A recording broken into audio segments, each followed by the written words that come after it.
আসসালামু আলাইকুম রহমতুল্লাহ বরকাতুহু। আজকে বলবো ফিলিস্তিনের ব্যাপারে।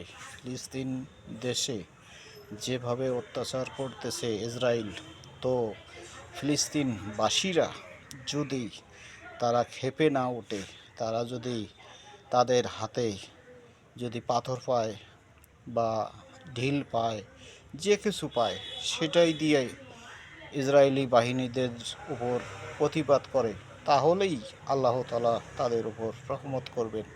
এবং যতক্ষণ পর্যন্ত তারা ক্ষেপে না উঠবে এবং প্রতিবাদী না হবে, ততদিন পর্যন্ত ফিলিস্তিনরা ইসরায়েলিদের হাত থেকে রক্ষা পাবে না, এটাই মনে হয়, দেখা যাচ্ছে।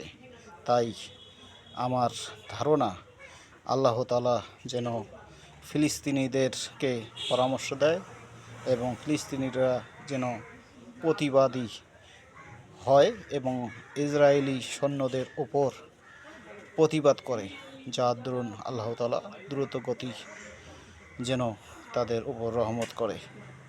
আলহামদুলিল্লাহ, আল্লাহুম্মা